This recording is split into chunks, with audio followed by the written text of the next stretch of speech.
Assalamu alaikum, my dear students and my viewers. I welcome you to my channel, Learn English with Faisal Hamid. If you have not subscribed this channel yet, please do it now, but after watching this video. Today we are going to talk about the voice. And what is the voice? It is basically active voice and passive voice. The students who go to school and college, they have the idea what active voice and passive voice is, because you are asked question regarding active voice and passive voice in 9th, 10th, first year, second year, even BA exams. So it is very important to learn active voice and passive voice. Let's see what active voice and passive voice are. Active voice and passive voice दो different तरीके हैं एक ही बात को कहने के। अगर हम सिंपल वर्ड्स में इस बात को जानना चाहें, हम बुकिश डेफिनेशन की तरफ नहीं जा रहे। आपको एक टेबल नजर आ रहा है और उस टेबल में अगर आप देखें तो आपको एक साइड पर एक्टिव वॉइस के सेंटेंसेस मौजूद नजर आ रहे हैं और दूसरी साइड पर आपको पैसिव वॉइस के सेंटेंसेस नजर आ रहे हैं। बात एक ही की जा रही है, लेकिन उसका फर्क ये है कि उसका असर चेंज होगा, उसका इफेक्ट डिफरेंट होगा, उसका इम्पैक्ट डिफरेंट होगा। एक्टिव वॉइस सेंटेंस में अगर आप देखें तो हमारे पास आई रीड अ बुक है, सब्जेक्ट मौजूद है आई, रीड हमारी present form of the verb है और अ बुक जो है यहाँ पर ऑब्जेक्ट है। यानी कि एक्टिव वॉइस में सब्जेक्ट, वर्ब और ऑब्जेक्ट आता है। अगर पैसिव वॉइस इसी सेंटेंस का आप देखें तो अब बुक जो है वो आपको सेंटेंस के शुरू में नजर आ रही है। अब बुक जो है वो ऑब्जेक्ट है, यानी कि ऑब्जेक्ट पैसिव वॉइस में शुरू में आ जाता है। उसके बाद हमने खुद से एक हेल्पिंग वर्ब यूज किया है। बेसिकली ये खुद से नहीं होता, इसके रूल्स हैं, रूल्स एंड रेगुलेशंस होते हैं, लेकिन पैसिव वॉइस में हेल्पिंग वर्ब ऐड होता है। उसके बाद अब रेड है, ये रीड नहीं है, याद रखिएगा।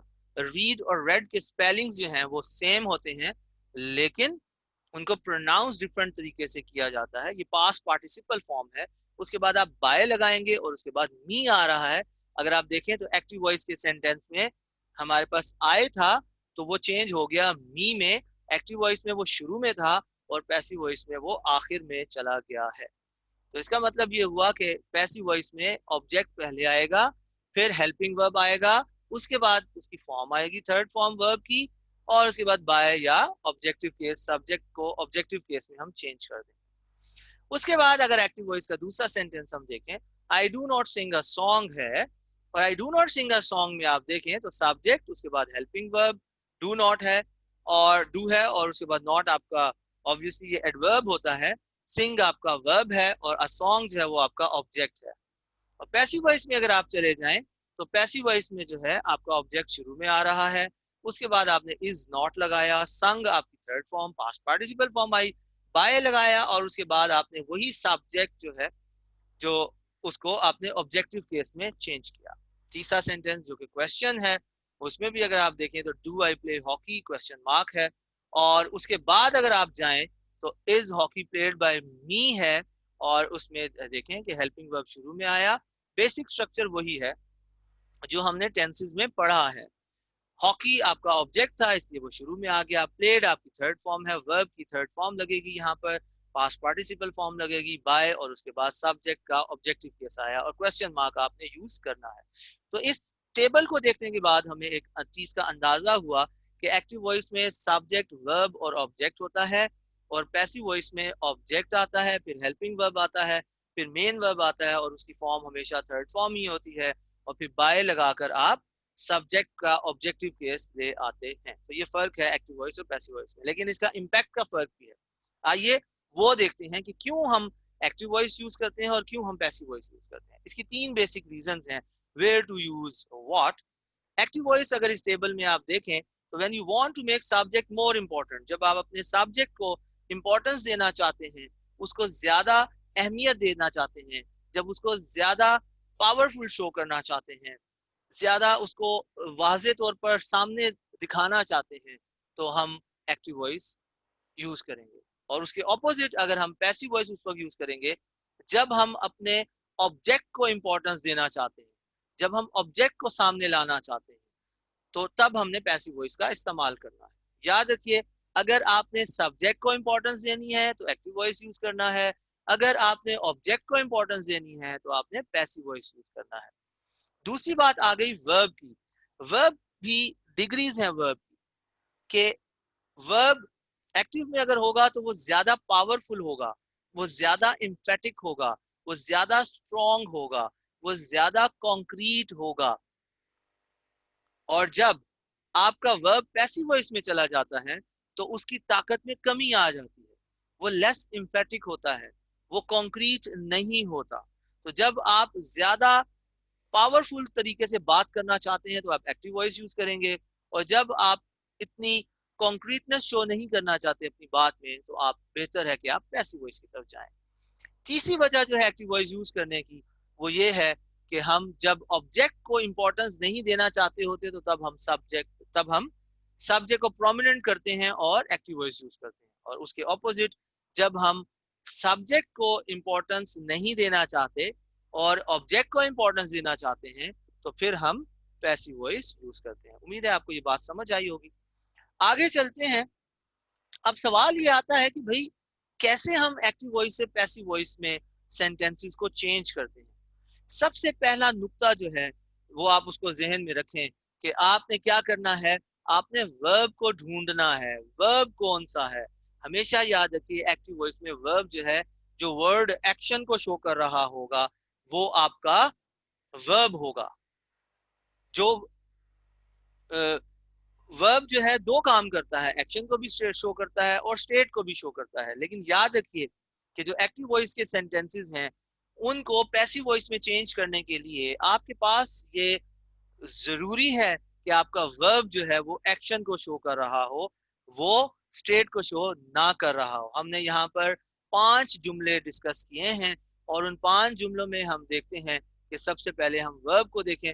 अगर आप देखें कि आई ईट एप्पल्स में ईट जो है हमारा वर्ब है, और ये जहन में रखिए कि जो हमारा वर्ब होता है वो नॉर्मली जो है प्रेजेंट इंडेफिनिट और पास्ट इंडेफिनिट में दूसरे नंबर पे होता है, और बाकी 10 टेंसेस में वो तीसरी पोजीशन पे हेल्पिंग वर्ब के बाद आता है। पोजीशन की जब मैं बात करता हूँ तो वहां पर एक वर्ड नहीं है, वो एक पूरा स्टेटस है। यानी कि सब्जेक्ट जो है चाहे वो 4 लफ्जों का है वो हम उसको एक ही कंसीडर करेंगे। ठीक है, तो आई ईट एप्पल्स में ईट जो है वो हमारा वर्ब है और ये एक्शन को शो कर रहा है। उसके बाद दूसरा सेंटेंस देखें, आई रन वेरी फास्ट, तो यहाँ पर रन एक्शन को शो कर रहा है और ये आपका वर्ब है।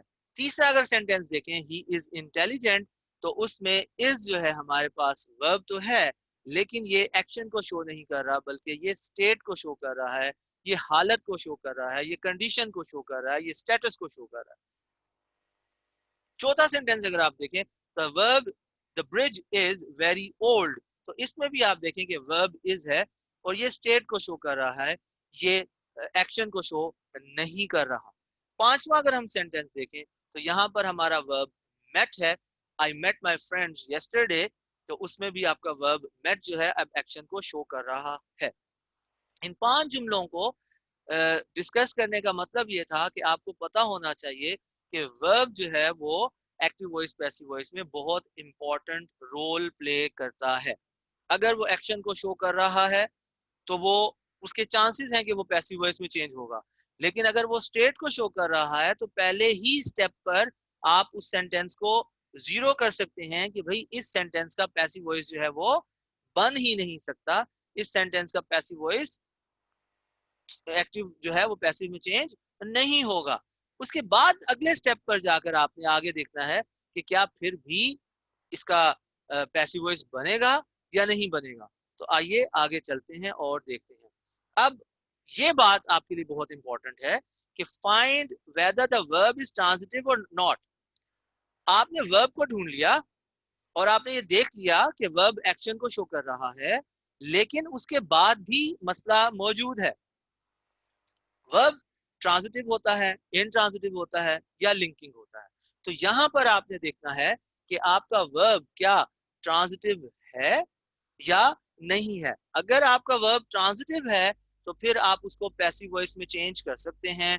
अदरवाइज अगर आपका वर्ब एक्शन को शो कर रहा है, उसके बावजूद भी अगर वो ट्रांजिटिव नहीं है, तो आपका वर्ब पैसिव वॉइस में नहीं जाएगा, आप सेंटेंस को पैसिव वॉइस में नहीं चेंज कर सकते। अब इसका तरीका क्या है? पहला स्टेप देखिए कि आपने जब वर्ब को फाइंड कर लिया, तो वर्ब को फाइंड करने के बाद उसके देखें कि उसके फौरन बाद इमीडिएट आइटम क्या है। उसके फौरन बाद जो है इमीडिएट आइटम जो है वो क्या आ रहा है। अगर आप नीचे सेंटेंसेस को देखें, आई ईट एप्पल्स के अंदर, तो आप देखें ईट हमारा वर्ब है और उसके बाद इमीडिएट आइटम जो है वो क्या है, वो एप्पल्स है। तो हमने ये देखना है कि इमीडिएट आइटम्स क्या है। तो इमीडिएट आइटम यहाँ पर आई ईट एप्पल्स में एप्पल्स है, तो हमने अब एप्पल्स को फोकस करना है और वो देखना है कि आया एप्पल जो है किस चीज को आंसर कर रहा है, सी व्हाट इट आंसर्स। यानी कि अगर मैं आई ईट एप्पल्स का क्वेश्चन बनाऊं, तो मेरा क्वेश्चन होगा व्हाट आई ईट।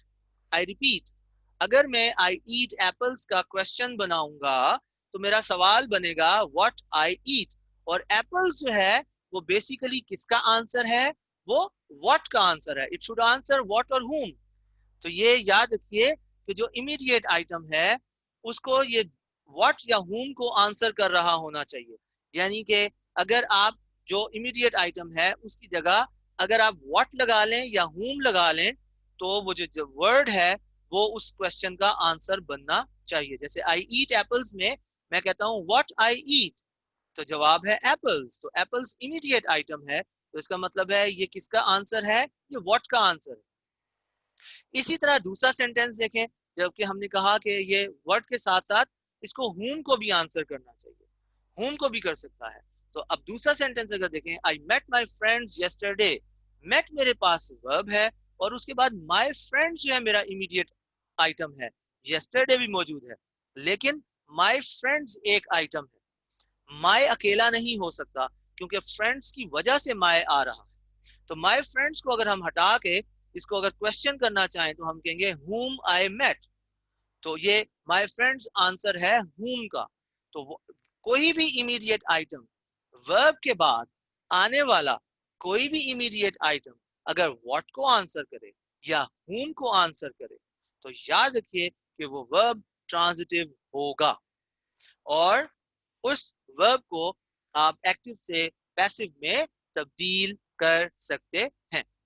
तो क्या करना है आपने, आपने इमीडिएट आइटम देखना है वर्ब के बाद, उसको देखें कि वो व्हाट या whom को आंसर करे। अगर वो व्हाट या whom को आंसर कर रहा है, तो इसका मतलब ये हुआ कि वो वर्ब है ट्रांजिटिव और उसका हम पैसिव वॉइस बदल सकते हैं, उसको हम एक्टिव से पैसिव में ले जा सकते हैं। लेकिन अगर व्हाट और whom को आंसर नहीं कर रहा, तो हम उसको पैसिव वॉइस में नहीं बदल सकते। आइए अगली स्लाइड पे चलते हैं और देखिए कि अब आपने तीसरा स्टेप आपने क्या करना है। आपने पहले क्या किया, आपने वर्ब को ढूंढा। दूसरे स्टेप पे आपने डिसाइड किया कि वो ट्रांजिटिव है या इंट्रांजिटिव है। अब आप क्या करेंगे कि अब आप देखेंगे कि आपका इस सेंटेंस में ऑब्जेक्ट क्या है। जो आपका इमीडिएट आइटम था वर्ब के बाद वाला, वो ही आपका ऑब्जेक्ट बनेगा।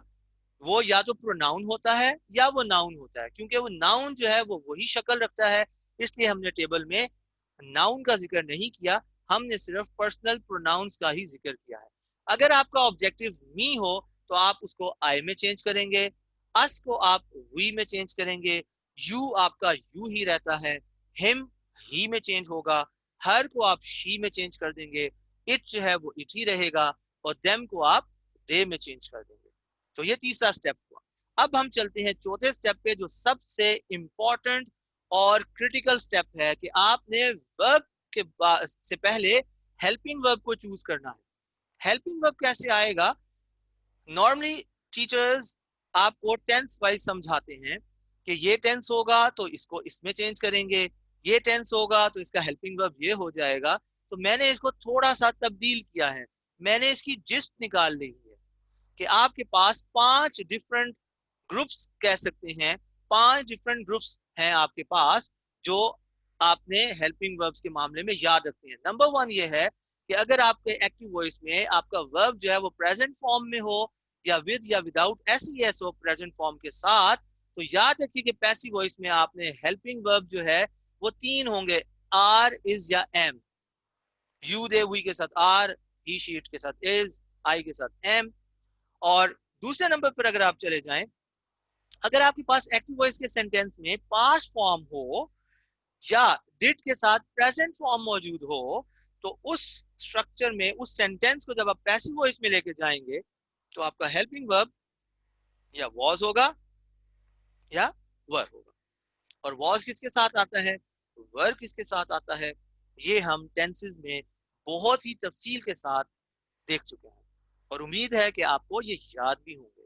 तीसरा ग्रुप अगर हम देखें तो हमेशा याद रखें कि अगर एक्टिव वॉइस सेंटेंस के साथ आर, इज, एम, वॉज, वर आ रहा हो, और ऑब्वियसली आपको मैं टेंसेस में ये बताता रहा हूं कि जब भी इज, एम, आर, वॉज, वर आ रहा हो एक्टिव वॉइस सेंटेंस में और वो एक्शन को शो कर रहा हो, तो उसके बाद जो मेन वर्ब होता है वो वर्ब प्लस आईएनजी फॉर्म होता है जिसको हम प्रेजेंट पार्टिसिपल कहते हैं। तो वहां पर हम क्या करेंगे, वहां पर हम are being, is being, am being, was being और वर बीइंग करेंगे। आर होगा तो आर बीइंग, इज होगा तो इज बीइंग, एम बीइंग होगा, एम होगा तो एम बीइंग, वॉज होगा तो वॉज बीइंग और वर होगा तो वर बीइंग में तब्दील कर देंगे हम। चौथा ग्रुप है हैज, हैव और हैड का। जहां भी आपको नजर आए हैज, हैव, हैड और आपका वर्ब ट्रांजिटिव हो, तो आप जब पैसिव में चेंज करेंगे तो आपने हैज बिन, हैव बिन और हैड बिन हेल्पिंग वर्ब के तौर पर यूज करने हैं। पांचवा और आखिरी ग्रुप जो है ये मॉडल वर्ब्स का है। मॉडल वर्ब्स क्या होते हैं इसको हम बाद में डिस्कस करेंगे जब हम वर्ब के बारे में डिटेल से लेक्चर देंगे। तो अभी ये याद रखिए कि shall, will, can, could, may, might, must या ऑट टू, यूज टू भी हो सकता है, हैव टू, हैज टू भी हो सकता है। ये इस पूरे ग्रुप में से कोई भी अगर एज ए हेल्पिंग वर्ब आ जाए तो उसमें आपने बी का इजाफा करना है। Shall be, will be, can be, could be, may be, might be, must be और ऑट टू बी। तो अगर ये 5 ग्रुप्स आप याद रख लें और इस टेबल को याद कर लें तो आप इस चीज से निजात हासिल कर सकते हैं कि आप याद रखेंगे ये कौन सा टेंस है। आपको टेंस को याद रखने की जरूरत नहीं। हेल्पिंग वर्ब के बाद जो 5वां स्टेप है वो है मेन वर्ब का। तो याद रखिए ये आपका आसान सी बात है, एक जुमला आपने याद रखना है, एक कुलिया आपने याद रखना है और वो ये है कि आपका पैसिव वॉइस का जो वर्ब होता है वो हमेशा पास्ट पार्टिसिपल यानी कि थर्ड फॉर्म होता है। कोई भी टेंस हो, कोई भी वर्ब आ रहा है, कोई भी फॉर्म आ रही है, जब आप पैसिव में जाएंगे तो आपने उसको थर्ड फॉर्म यानी कि पास्ट पार्टिसिपल में ले जाना है। ईट, ईट्स हो तब भी ईटन होगा, एट हो तब भी पैसिव वॉइस में वर्ब ईटन में चेंज होगा, ईटिंग है तो तब भी ईटन में होगा और अगर ईटन है तो वो ईटन में ही रहेगा। तो याद रखिए कि आपका जो मेन वर्ब होता है पैसिव वॉइस के अंदर वो हमेशा पास्ट पार्टिसिपल थर्ड फॉर्म होती है। कोई भी वर्ब है आप उसको आंखें बंद करके खामोशी के साथ पक्के जहन के साथ कंफर्म उसको थर्ड फॉर्म में ले जाइए। उससे अगला स्टेप देखते हैं। अगले स्टेप में आपने क्या करना होता है, ये छठा स्टेप है कि आपने बाय या विद लगाना होता है। 99% सेंटेंसेस के साथ बाय आता है, चंद एक सेंटेंसेस ऐसे होते हैं जिनके साथ आपको विद लगाना होता है, लेकिन उसको हम डिटेल से नहीं देखेंगे कि उसकी क्या वजह होती है। जस्ट हम सेंटेंसेस देखते हैं। आई रीड द बुक, तो हमने किया the book is read by me. इसी तरह आपका एक्टिव वॉइस का सेंटेंस है स्मोक फिल्स द रूम, तो इसको हम क्या करेंगे, the room is filled with smoke, क्योंकि स्मोक जो है यहाँ पर अगर आप देखा जाए तो स्मोक खुद से फिल नहीं कर रहा। ठीक, हमने क्या करना है कि हमने सब्जेक्ट को ऑब्जेक्ट में चेंज कर देना। जो भी आपके सेंटेंस में सब्जेक्ट मौजूद है, सेंटेंस के आगाज में सब्जेक्ट का जानना भी बहुत जरूरी है। डूअर ऑफ एक्शन होगा तो आपको नजर आएगा कि सब्जेक्टिव केस क्या होता है, आई होगा, वी होगा, यू है, ही है, शी है, इट है और दे, ये सारे सब्जेक्टिव केसेस हैं। तो ये जब बाय या विद के बाद आएंगे तो ये क्या हो जाएगा, वो मी हो जाएगा, आई, वी अस में चेंज हो जाएगा, यू ही रहेगा क्योंकि सब्जेक्टिव और ऑब्जेक्टिव केस यू के सेम है, ही हिम में चेंज हो जाएगा, शी हर में चेंज होगा, इट भी इट ही रहेगा क्योंकि दोनों सब्जेक्टिव और ऑब्जेक्टिव केसेस सेम है, दे जो है वो देम में चेंज हो जाएगा। तो आज हमने ये जाना कि एक्टिव वॉइस पैसिव वॉइस होते क्या हैं, एक्टिव वॉइस पैसिव वॉइस कहाँ पर यूज होते हैं, कहाँ पे एक्टिव वॉइस यूज करना बेहतर है, कहाँ पे पैसिव वॉइस यूज करना बेहतर है, और उसके बाद फिर हमने जाना कि कौन से वो 7 स्टेप्स हैं जिनको हमें देखना है, हमें अप्लाई करना है एक्टिव वॉइस से पैसिव वॉइस को बनाने में। उम्मीद है आपको समझ आई होगी। अल्लाह।